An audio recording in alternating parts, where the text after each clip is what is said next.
মাহীক বুজাই দিয়া যে কিতাপ আজিকালি এনেকুৱা জামানা কাগজ কিনি পোষ্টাৰ বনাই সেই পোষ্টাৰত লিখে যে গছ নাকাটিব গৰমত উতলাই পেলাই পুৰি খাই ললে আজি ধাৰ মাৰিছে মালপোৱা বনাই পেলাই মালপোৱা বনাই আনিছে আমাৰ একদম ল'ৰাৰ ফেভৰেট মালপোৱা ন মাহীয়ে কেনেকুৱা বনাইছে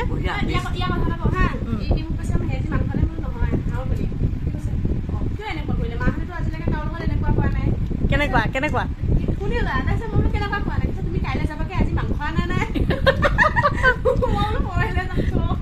আজিলৈকে এনেকুৱা কোৱা নাই আলহীৰ লগত ন শুন হে মাংস নোখোৱাকে পঠোৱা নাই ন হে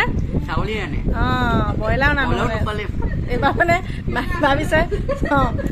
ছাগলী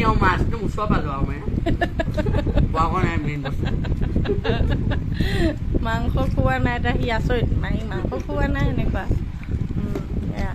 আমি চব খোৱাত দিছি দেই আৰু মাংস নোখোৱা কাৰণটো হ'ল যে কালি ভিনিয়েকে একদম ডাঙৰ মাছ এটা পালে তেল নহয় মাছৰ কাঠ ইমান তেল ইমান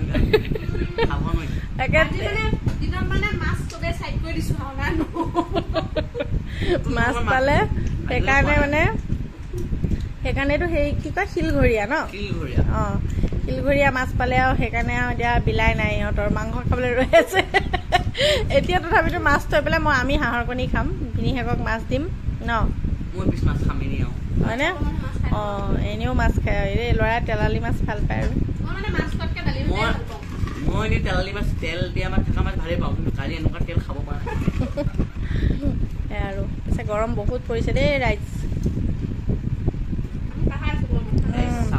খোৱা বোৱাটো হৈয়ে থাকিব লাগিব আচলতে গৰম ঠাণ্ডা কিনো আৰু প্ৰয়োজনীয় বস্তুকেইটা খাবই লাগিব কিন্তু তথাপিতো মানে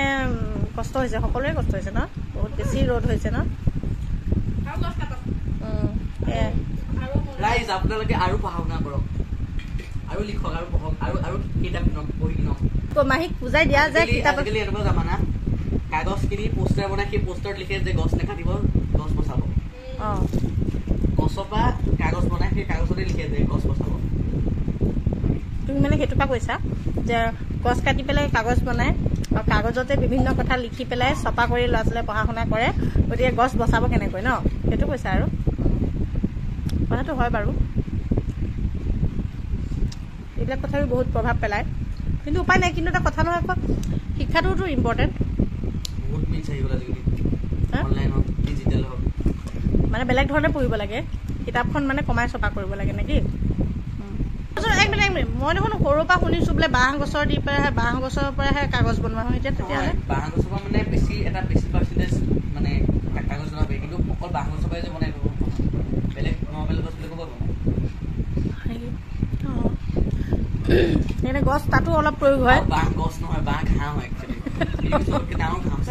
পৃথিৱীৰ আটাইতকৈ ডাঙৰ ঘাঁহ সেইটো এটা আমাৰ ভুল আচলতে সেইটো কিতাপত মানে লিখিতভাৱে আছে যে পৃথিৱীৰ আটাইতকৈ ডাঙৰ ঘাঁহবিধৰ নাম কি সেয়া হৈছে বেম্বো কিন্তু মই গছ বুলি ক'লো দেই ভুল হৈছে মোৰ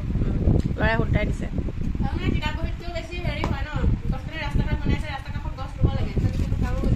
গছ কাটাৰ প্ৰব্লেম নাই ৰোৱাটোতো মিলাব লাগিব ন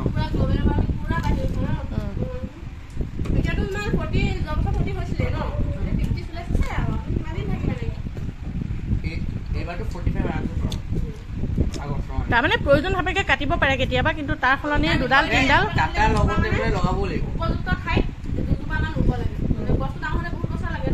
কিন্তু আৰু এটা কথা আমাৰ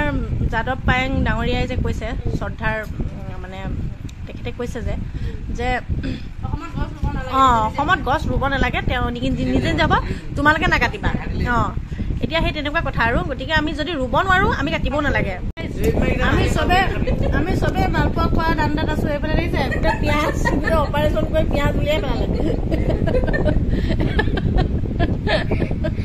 গোটেই অপাৰেশ্যনত লাগি আছে তাই আমি ভাবিছো কিয় মাত বোল নাই মিছন অপাৰেশ্যন পিঁয়াজ এনেকুৱা হৈছে সেয়া কি চব অপাৰেশ্যন কৰি পেলালা পিঁয়াজখিনি আৰু সেই পিঁয়াজ খালে কি হ'ব বেয়া পোৱা